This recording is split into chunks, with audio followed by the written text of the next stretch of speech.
vzdušje napeto. Videlo se je, da 5 držav-naslednic stoji na povsem različnih bregovih, da Slovenija in Srbija zagovarjata, da gre za nasledstveno vprašanje, da je potrebno uporabiti teritorialno načelo. Medtem ko so predvsem Hrvaška in Bosna in Hercegovina poudarjale, da gre tukaj za civilnopravno razmerje med banko in varčevalcem, da nasledstvo nima pravzaprav nobene vloge, če pa že je bila pa ta opcija izčrpana z nasledstvenimi pogajanji leta 2002, torej neuspeljnimi pogajanji, kar smo seveda mi zanikali. In potem seveda je bilo veliko obtoževanj na račun tega, kje je denar ostal, kam je šel in tako naprej. Tako da pravzaprav bi rekla, da je bilo vzdušje neprijetno z vidika, da pravzaprav gre za države, ki smo sicer v zelo dobrih in prijateljskih odnosih.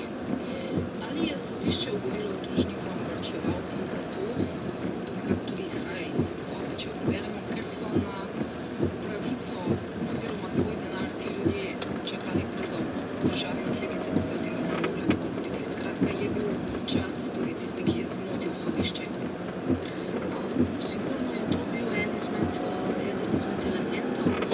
Vi veste, da je Evropsko sodišče za človekove pravice o tem vprašanju, torej o vprašanju deviznih varčevalcev že odločalo v preteklosti in v primeru Kovačič, ki je bilo potrjeno leta 2008, je reklo, da gre za nasledstveno vprašanje oziroma da gre za nekaj, o čemer se morajo države pogajati in dogovoriti, ker od takrat pogajanja niso bila uspešna, da poudarim, ne zaradi Republike Slovenije, ampak zaradi drugih držav naslednic, ki niso želeli pristati na nadaljevanje pogajanj, je sigurno bil to tudi eden izmed elementov, da je sodišče nekako presodilo, da se države ne morejo dogovoriti. Zakaj je sploh prišlo do te tožbe pred tem sodiščem, glede na to, da imajo varčevalci nekdanje Ljubljanske banke na razpolago tudi pravna sredstva doma, se pravi recimo na Hrvaškem in v Sloveniji? Vemo, da so tudi slovenska sodišča že izdala oziroma sprejemala pravnomočne sodbe v teh primerih. Zakaj torej so šli pred Evropsko sodišče za človekove pravice?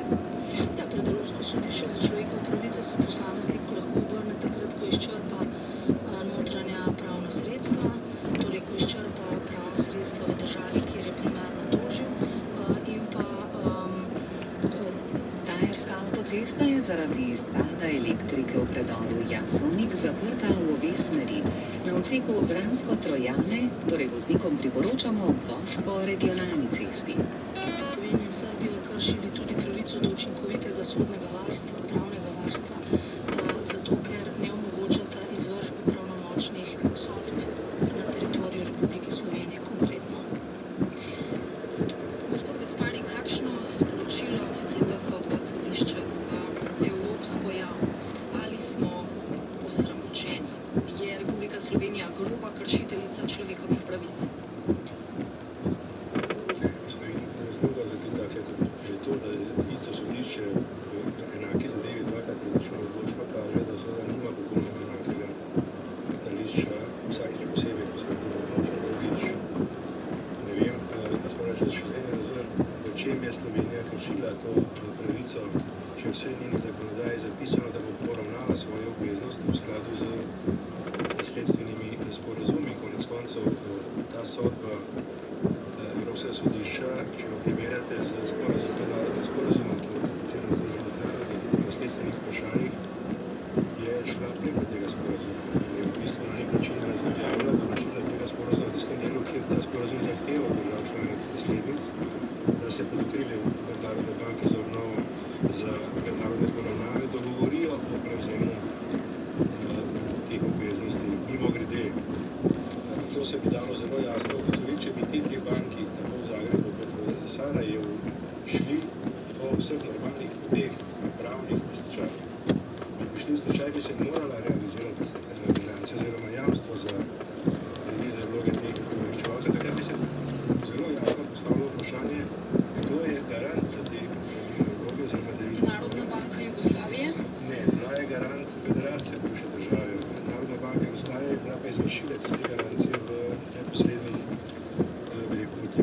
izvršilnih postopkih. In ko bi se to ugotovilo, bi prišli do tiste točke, ki jo je zdaj sodišče enostavno preskočilo, da je treba to garancijo bivše države razdeliti med države naslednice, tako kot so se razdelili recimo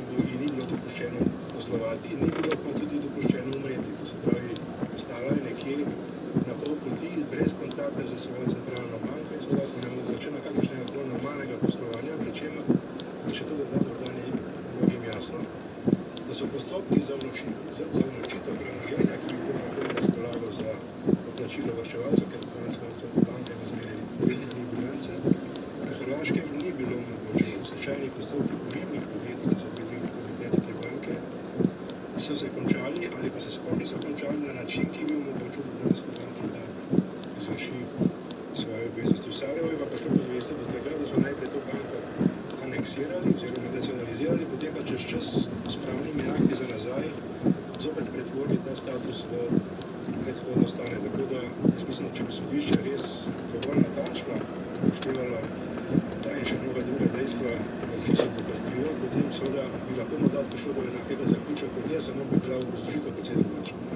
Sodišče je šlo na civilno pravno raven. Ja, ste želeli? Ja, jaz sem mogoče želela samo to dopolniti, da se tukaj absolutno strinjam. Največja pomanjkljivost, po mojem mnenju, te sodbe je, da sodišče pravzaprav z enim stavkom pojasni, da druge države naslednice niso kršile pravice do premoženja oziroma da nimajo nobene odgovornosti. Vse te navedbe, ki jih je Slovenija v postopku tudi predložila, vsa ta dejstva, torej ravnanja Republike Hrvaške in Bosne in Hercegovine v zvezi s tema dvema bankama, pravzaprav sodišče sploh ni presojalo iz tega vidika. In o tem govori tudi ločeno mnenje nemške sodnice, ki pravi, da je tukaj sodba pomanjkljiva. Doktor Arhar, se pravzaprav bom vprašala podobno, ne? Zakaj varčevalci, bosanski, hrvaški, niso prišli do deviznih vlog? Kje je bil denar v primeru sarajevske podružnice? Glejte, v mojem prepričanju celoten problem, ki mu pravimo devizne vloge, ima svoje korenine v težavah, ki jih je imela bivša jugoslovanska država, ko je leta 1983 prišla v situacijo, ko enostavno je zmanjkalo deviz za vračanje najetih tujih dolgov. Takrat je zaprosila Mednarodni denarni sklad za pomoč, ki je postavil vrsto pogojev skladno z modelom, ki ga seveda Mednarodni fond uporablja. Z drugimi besedami, leto 1983 je po mojem prepričanju tisto rojstno leto težav s pomanjkanjem tovrstnega blaga, ki mu pravimo deviza. In od takrat so se stvari začele drugače dogajati. Prvič, banke v Jugoslaviji same niso mogle izplačevati varčevalcem, spomnimo se tudi v Sloveniji, ne, zaradi tega, ker je bilo pomanjkanje deviz. Sprejeta je bila novela deviznega zakona posledično. Potrebno je bilo večji del deviznega priliva, ki se je ustvarjal v mednarodnem poslovanju, transferirati na račune Narodne banke Jugoslavije.